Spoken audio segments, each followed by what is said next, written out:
กะเมียคอยบอกมาว่าคันมันอันนี้ก็เอาน้ำแม่เฒ่าลายแม่เฒ่าจัดการให้เอาหยังล่ะเอาหยังน้ำกู้กะยังว่าของคอยเนี่ยมันขึ้นแต่ว่าให้เจ้านั่นเอาให้คอยแน่เอาหยังกูก็เงึดคือกันเด้อเด็กหน่อยอยู่ในเฮือนให้ไปร้านค้ากันนั่นมาแม่มันเป็นจังไดคนหลายบ่หรือว่าแนวใดจังไดจังบ่หูมาคำพอแห้งล่ะเอ้ยกูละถาเบิ่งว่าได้หยังมาเป็นตะกินน้ำบ่ซะแม่จักสิได้หยังมาแน่หันมวนอโพดอภายไปมืดยังบ่ทันมาอยู่อุ้ยกูละนายหล่นเลือกเกินดอกเว้ยแม่เฒ่านั่นแม่เฒ่าเอ้ยโอ้ยบ่ไหวแล้วแม่เฒ่าบ่ไหวแล้วอ่ะกำลังงอมานี่บอกแม่นบ่ไหวคอยไปแล้วมันบ่ได้มันบ่ไหวแล้วแม่เฒ่ามันเป็นจังไดจังว่าบ่ไหวคือจังบ่เห็นหยังมาพ่อแม่ของมันขึ้นฮะของขึ้นมึงวางมันตายมึงบอกของมันขึ้นน่ะเอ้าก็มาหาเจ้าตัวก็ยังว่าของมันขึ้นก็เมียมึงอยู่ในเฮือนพุ่นตัวเอ้ามึงสิลวงมาหยังของก็บ่เห็นมีให้กูเอ้า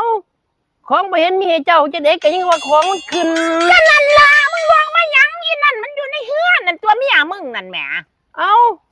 ก็สิมาหาเจ้าก่อนมันกูสิซอยมึงได้หยังเจ้าก็ต้องซอยข่อยแล้วเนาะโอ้บักอันนี้นี่แล้วกูสิได้ถีบเอาตีซอยเบิ่งกูสิถีบให้มันขึ้นแห้งปานใดเดียวนี่เอาก็มาหาเจ้าเนาะก็มาบอกเจ้าตัวก็ยังว่าของขึ้น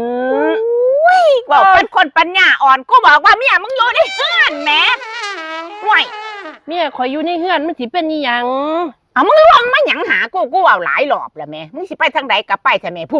ดมันตัดเฮือนเวิบอยู่พูดโอ้ยสิไปบอกเมียข่อยจะได้ข่อยก็จะบอกเจ้าตัวว่าของข่อยขึ้นของขึ้นบักผากอันนี้เมาเหล้าเว้าบ่จบบ่สิ้นแฮงอุ้ยเอาจังไดจังเป็นจังสี่เอาให้แน่เว้ยสิเอาอีหยังบังกูสิถีบให้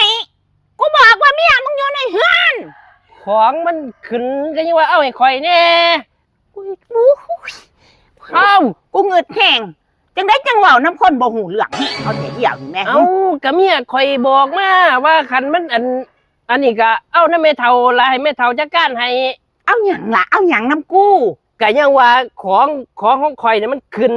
แต่ว่าให้เจ้านั่นเอาให้ข่อยแน่เอาหยังเอาดิปากนี่จะได้จังเว้าบ่หูเรื่องแต่กูสิถีบแม่มันนี่เนี่ยกูลำไรแห้งเดียวนี่เอาเงิน